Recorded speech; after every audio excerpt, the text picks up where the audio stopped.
नमस्कार दोस्तों, स्वागत है आपका हमारे YouTube channel mister Shri facts में। और आज के इस वीडियो में हम बात करेंगे क्या एलियंस ही भगवान थे। यह बात बिल्कुल विश्वास करने योग्य नहीं है। यदि हिस्ट्री टीवी चैनल के एलियंस पर बनाई गई एक सीरीज पर विश्वास करें तो प्राचीन सभ्यताओं के देवता दरअसल एलियंस ही थे।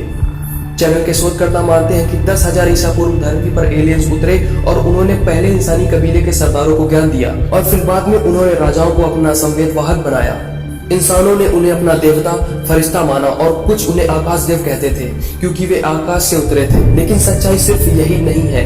कुछ इंसान ऐसे भी थे जो उन्हें धरती को बिगाड़ने का दोषी मानते थे। Egypt, Mesopotamia, Sumerian, Inca, Babylonia, Sindhu घाटी, माया, मोहनजोदड़ो और दुनिया की तमाम सभ्यताओं के टेक्स्ट में लिखा है कि जल्द ही लौट आएंगे हमारे आकाश देव और फिर से वे धरती के मुखिया होंगे। हिस्ट्री चैनल के रिपोर्ट के मुताबिक प्राचीन सभ्यताओं के स्मारक पर शोध करने वाले मशहूर लेखक एरिक वॉन डेनिकेन की किताब चैरियट्स ऑफ गॉड ने दुनिया की सोच बदल कर रख दिया। उनके अनुसार प्राचीन मिस्र के निवासियों के पास गीजा के पिरामिड को बनाने की कोई तकनीकी नहीं थी। मिस्र के निवासियों के पास गीजा में पिरामिड बनाने के लिए ना तो कोई औजार थे और ना ही इन्हें बनाने का ज्ञान था। इस तरह इन्हें अवश्य ही एलियंस ने बनाया होगा। यदि भारत के संदर्भ में बात करें तो ऐसे कई मंदिर हैं जिन्हें आज की आधुनिक मानव तकनीकी से भी नहीं बनाया जा सकता।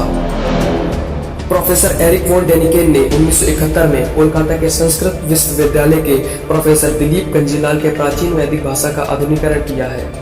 उन्होंने इस ग्रंथ के शोध के आधार पर कहा है कि हिंदू देवता एक फ्लाइंग मशीन में बैठकर स्वर्ग से धरती पर आते थे। इन ग्रंथों में बहुत बारीकी से यह ब्यौरा मिलता है कि उनके विमान कैसे दिखते थे और वे कैसे एक जगह से दूसरी जगह जाते थे। दक्षिण भारत के मंदिर भी उन विमानों की तरह ही बने हुए हैं।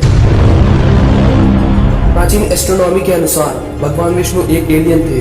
उन्होंने अपने दोनों पार्षदों जय और विजय को वैकुंठ से निकाल दिया था क्योंकि उन्होंने सदा अंतरिक्ष में विचरण करने वाले चारों कुमारों सनक, सनंदन, सनातन और सतकुमार को वैकुंठ में आने से रोक दिया था।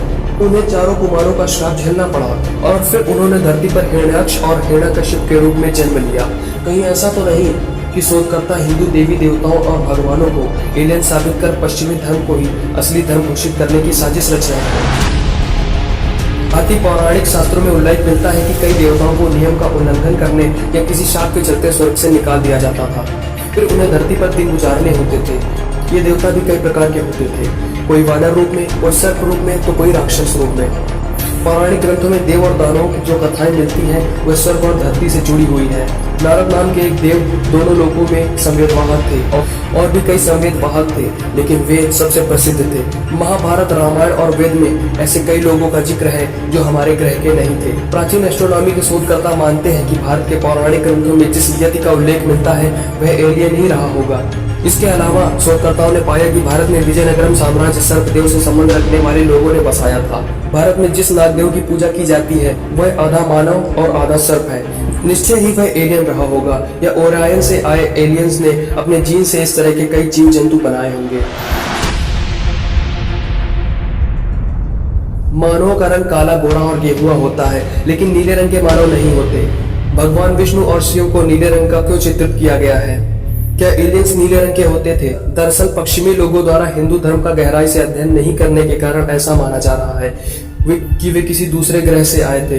आगे चलकर वे भगवान बुद्ध को भी एलियन घोषित करने से नहीं चुकेंगे। भगवान ही एलियन थे। इस मामले में हम उन शोधकर्ताओं की बात सुनेंगे जिन्होंने हिंदू धर्म का अच्छे से अध्ययन किया हो। दोस्तों, अगर आपको हमारा ये वीडियो पसंद आया हो तो वीडियो को लाइक और शेयर जरूर करें और हमारे चैनल को सब्सक्राइब करना बिल्कुल ना भूलें।